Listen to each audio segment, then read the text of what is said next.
Executable step number 4, making offers. By far the number one most important step that you can do outside of finding the deal. Most important step. Here's why. I couldn't tell you how many times I've heard people, oh, Chris, I've been in real estate for 3 months. I can't get a deal. Nothing's happening. And I said, well, how many offers have you made? Well, I haven't made any offers.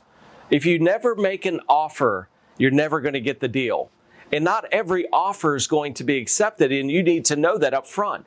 And you're going to get more no's than you're going to get yeses, but it's the yeses that make you rich. Okay, it's not the no's. I always said to myself, every single no that I get, I'm one step closer to someone saying yes. And I think it's how we look at it. It's just viewing it in a positive way. Now, in order to make an offer, we need to run what's called comparable sales. What have other homes sold for that are similar in the area? So a couple of ways to do that is, obviously, if you're an REI Pro subscriber, we do have comps and MLS comps in all 50 states. That's going to be the easiest and fastest way to get comparable sales. Other than that, you're going to have to use a realtor to do that. But we have to get the comparable sales down. So I encourage you through the program is to actually really read through about comparable sales. Don't think you have to be perfect to the penny. I mean, we didn't even run comps in the beginning. We were like, I don't know, what do you think it's worth? And I'm like, I don't know, 40 grand. And maybe 30 grand. It was always a guessing game. But I think the more you understand your marketplace, and you're going to understand what things are going to start to sell for. Okay, so definitely get the comps.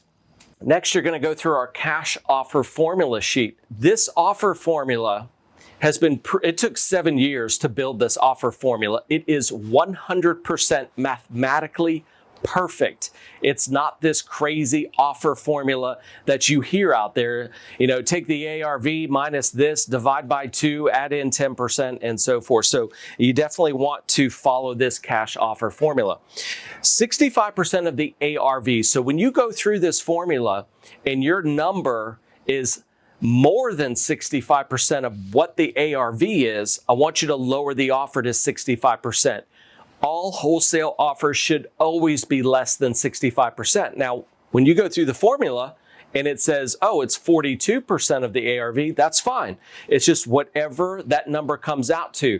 So we're going to start with what it's worth, and then we're going to deduct all the potential expenses and potential profits to give us the offer we need to submit to the seller.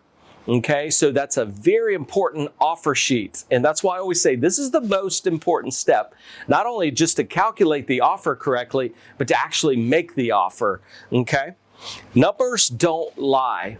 I see so many people, they fall in love with houses. You should be falling in love with numbers. And when that number shoots there at this certain number, that's the truth. That's the hardcore number mathematically, financially, and that's the offer that you need to submit, okay? Now, how do we actually present offers? Well, there's a couple of different ways, and again, depending on the situation of the seller, I'd prefer that you do it in person. It gives the seller the opportunity to ask you questions, okay? And that gives you the ability to answer those questions, which ultimately is going to help build more trust. Okay, but what happens if it's an out-of-state owner? Obviously, you could do it over the phone, you could do it by email, but always make sure that you write your numbers down. If it's an out-of-state owner, email the offer. And don't act like you have to get the deal, right? So I just want, hey, here's the numbers based on the total expenses.